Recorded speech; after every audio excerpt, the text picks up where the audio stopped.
It is a psychological prison that we put ourselves into. We are the jailer. We are the warden. We are the judge, jury, and yes, inevitable executioner. But it's all happening in our own heads. It's not real. And that's what I want a lot of you to know. It feels real at that moment. At that moment, you're probably thinking to yourself, heck, no one understands how I feel, but who the hell says that nobody doesn't? There's a ton of people, there's millions of people that understand exactly what you're going through, that have either gone through it or are currently going through it at that moment. And if you don't show strength, if you don't show resolve, if you don't show the ability to be able to rise above whatever it is that you're feeling, not only are you failing yourself, but you are potentially failing the people around you that are possibly going through the same thing that just aren't telling you.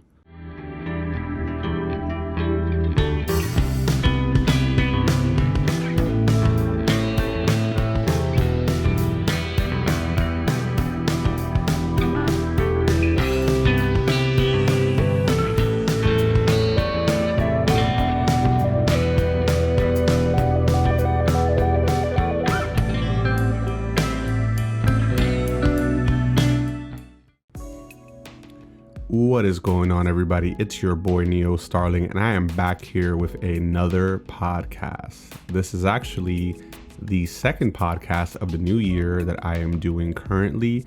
The first one was essentially a year-end review to sort of talk about things that I experienced throughout the course of the year and what it is that I did in order to come back from some darker times that I was not particularly too proud of. Now, what do I mean by darker times? That can mean a myriad of different things. There's a plethora of different reasonings behind things happening to us and what we actually do in order to overcome them. Now, as you all well know, this podcast, I've always wanted to talk about self-help, and I've always wanted to talk about motivating people, talking about fitness and philosophy and just different means in order for us to look at our lives through a different lens and sort of just have a little introspection once in a while, because I think that's very important. And I think that's something that kind of a lot of people don't necessarily do, and they should. They really should, because the reality is that we are living in a day and age that is so filled with technology. We have it at the palm of our hands, readily available in order to learn anything that we want at any given moment. Now, with all that technology comes different ways to sort of view this world that we live in, right? And that's gonna pretty much go towards the topic of what I wanted to talk about when it comes to regarding the abyss. As you can see from my title here, staring into the abyss and coming back. It is a possibility to come back from seemingly insurmountable odds.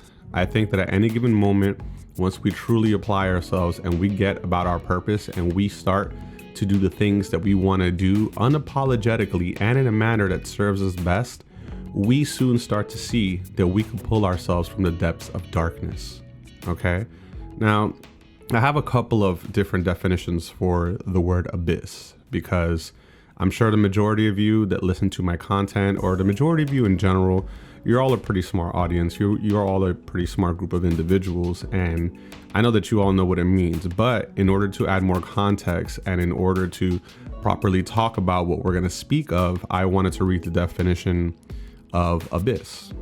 So, definitions of abyss: an immeasurable depth, gulf, or great space, intellectual or moral depths. Essentially, it's hitting rock bottom. It is staring into something that is so dark and so scary that a lot of us feel like we can't come back from it.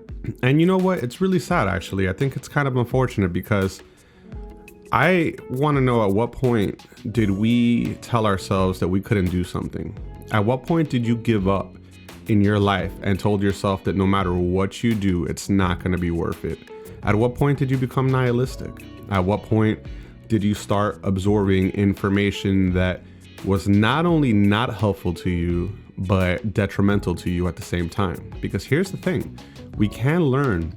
We are certainly capable of learning through the information that the internet provides us. Now, when we're staring into the abyss and when we're looking into information and reasonings why we are this way and why we feel the way that we do, we tend to go into a deep rabbit hole that a lot of us do not come back from. And you know what? I'm here to tell you, if I can be your light and guide you out of the tunnel and take you to a better place, if I can pull you from perdition and bring you to a place in your life towards where you believe you can achieve and where you can succeed, then that is what I want to do. Okay? So we're going to give you some examples. I'm going to give you some examples of times where I've stared into the abyss and I've come back. Now, I've kept this relatively private for a long period of time, and this is something that I don't necessarily really talk about, but I feel that maybe through these experiences, some of you can gain some value from it and hopefully, try to look at things from a different perspective, because I know that I'm not a big content creator right now. I actually have a very small following, but I do have a loyal following, and I want to help in whatever way that I can. And it is my responsibility as somebody that is holding a microphone to give the best possible advice that I can give, because that's what we're doing. When we speak into the world, it's very metaphysical. You're not just speaking your words, you're not just speaking your thoughts, but you're actually transferring your energy from one point to the other.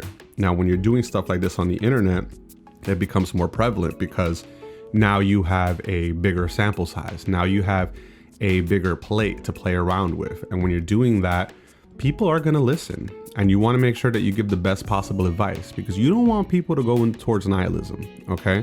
We don't want to get to a point where we feel like nothing matters in this world. We don't care. It doesn't matter what we end up doing. Things are just going to be the same. Well, no, they're not. Okay. I'm going to speak my truth to all of you, and I want you to really listen and hopefully gain some value from this. Now, just like any other good rock bottom story, it began with a girl. So I had dated somebody a while back, a long time ago, and I cared about this individual. I really did. And she cared about me. But for some reason or another, I did the mistake of letting her go. Now, granted, I take full responsibility. There's no one to blame but myself for what I did. Needless to say, that individual did come back to my life at a certain point, and everything was fine for a little bit. We were working on ourselves. We were working on sort of finding and trying to reestablish the trust that was once lost, which was lost on her end. She lost faith and trust in me because I am the one that broke her heart, and she went through a very tough time. Now, fortunately for her, she had people that were there for her. And I always tell this to people, okay? Now, correct me if I'm wrong here, but I always tell people that when a guy goes through a breakup and a girl goes through a breakup, they are two completely diametrically opposing things that happen to us. Because with women, they will feel the bulk of the hurt first. They will feel like nothing matters, no one loves them, things of that sort. But they do have a good support system of friends typically that'll help them get through it. The guy sort of feels an initial relief, especially if he's the one that broke up with her, and that relief comes from just taking the plunge and going towards what he didn't want and, essentially severing the connection that those two individuals would have. However, as the woman starts to recover from the breakup and she starts dating other people, the guy now suddenly goes into this state of depression, into the state of missing this individual, because you start to think of all the good times you had. You're not seeing this person anymore the way you regularly were. If you were saying good morning to them every day and now you just cease communication altogether, it could be very detrimental towards your psyche. Even if you were the one that ended it, like I did in my case, I still felt it. And when this person came back into my life, I felt a huge amount of guilt because of what I did. And I felt that I made a huge mistake. Now, just to fast forward a little bit, it didn't end up working out. It didn't. She had already been dating somebody and she decided to stay with him because, you know what, in all fairness, he didn't do her any wrong. She gave him that opportunity and he didn't screw her over. So, you know what? He deserved to win. He really did. Now, granted, I'm far past this point and I actually feel better, but the reason that I'm telling you this is because during that initial period where she was like, hey, I can't do this with you anymore, I got extremely depressed. I started staring down that rabbit hole. I stared into the abyss, and the abyss looked back at me. And when the abyss stared back at me, I felt this overwhelming sense of things weren't going to be okay. I felt this sense that I wasn't going to find someone else that was able to match the quality of this particular individual. And as a result, I actually became mildly, and when I say mildly, I mean it when I say mildly, I became mildly suicidal. Okay. And I want to let that process for a second, because I know whenever people are listening to a podcast, you could be doing a ton of different things. You could be washing dishes, you could be driving, you could be at the gym working out, because that's pretty much what I do when I listen to podcasts. But I will repeat it once more. I became mildly suicidal. I actually stared outside of my balcony and I told myself, if I just ended it, would anyone care? Would it make things better? Would it take the hurt and pain away that I was feeling within the very depths of my soul? But you know what? I realized something. After a long, hard look at myself in the mirror, I realized, no, this is not the way. It is selfish and would be selfish for me to take my own life, not just for my own sake, but for the sake of those that actually love and care about me, because we all have people that love and care about us, even if it's not that particular love that we're looking for, even if it's not to have that emotional bond and just being able to hold somebody and they hold you and you gain that transference of energy, that harmonic convergence that happens when two individuals that feel love for each other are together. Even if you're not feeling that, it doesn't mean that there aren't people that care about you. Okay? You have friends that care about you. You have family that care. A ton of people that you aren't even aware that care about you. You know what I'm saying? And it's something that I realized, and I spoke to my brother about this. I think he is the only one. I don't know. I think I told another friend of mine, but he's the only one that I told that I was having those type of thoughts. And I could tell right away he was nervous. He almost didn't know what to say, because realistically, we never really know what to say to somebody that's going through something particularly horrible. We think we do. We think we have that ability to just say some magic word and it's going to make everything okay. But you know what? Sometimes we don't know what to say. Sometimes all we could do is plead with that person and tell them that no, there's always another way. And you know what?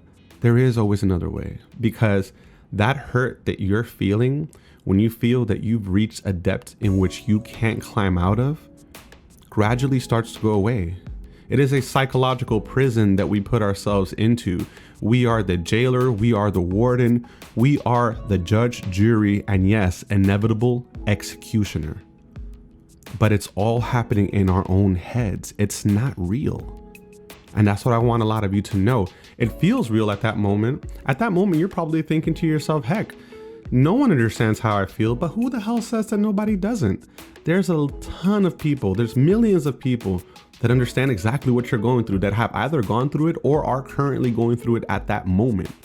And if you don't show strength, if you don't show resolve, if you don't show the ability to be able to rise above whatever it is that you're feeling, not only are you failing yourself, but you are potentially failing the people around you that are possibly going through the same thing that just aren't telling you.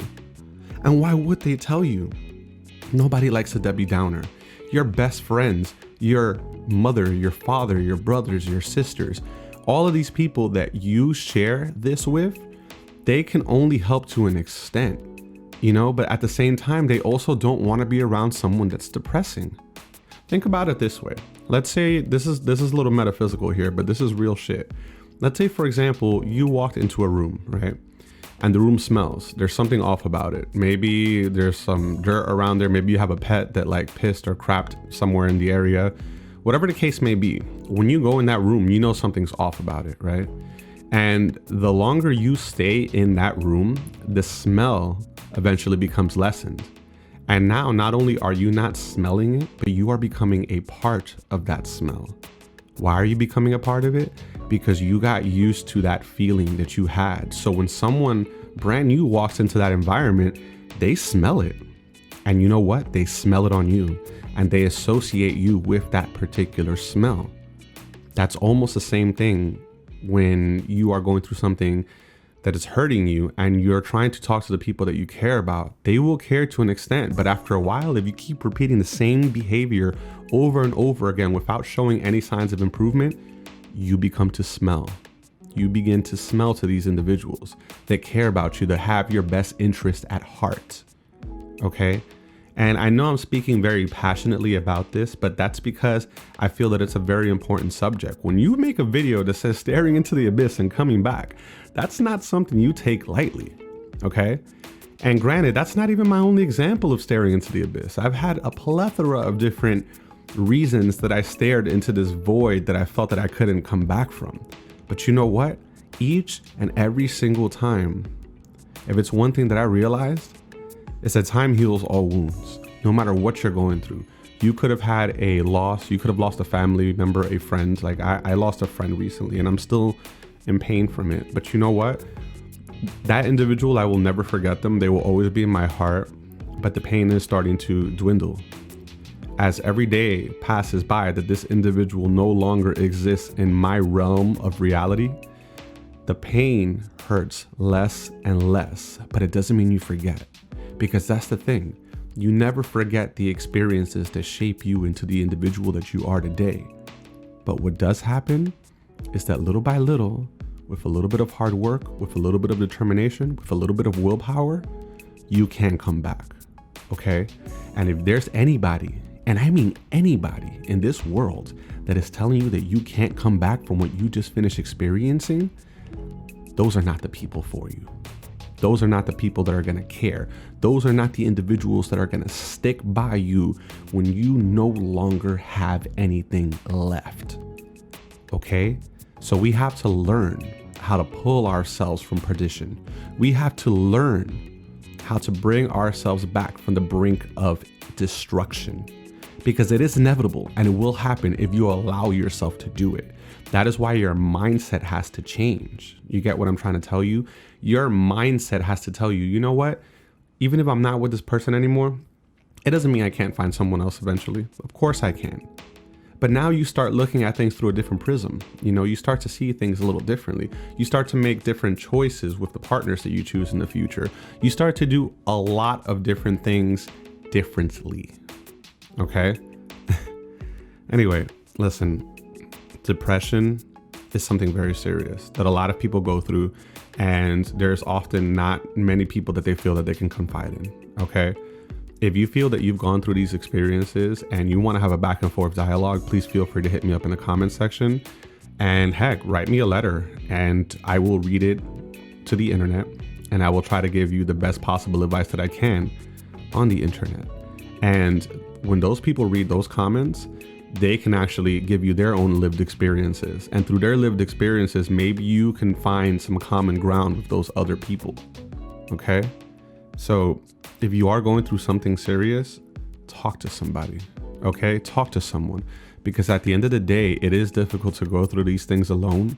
But if someone lends you a helping ear, utilize it. Take the opportunity. Okay? Now, with that said, I am going to end this podcast right now. If you liked and feel that you gained any value from this particular subject or any other video of mine that I have here below, please feel free to like, comment, share, and subscribe. And you know what? Let's help each other out, man. 2020, this is the year. This is the paradigm shift. This is the opportunity, and this is what's going to forever let us know who we are as human beings. So are you going to do something about it? Or are you going to let yourself fall? Thank you, everybody. You're all awesome, and I truly mean that. And don't ever, ever let anyone tell you different. Signing off.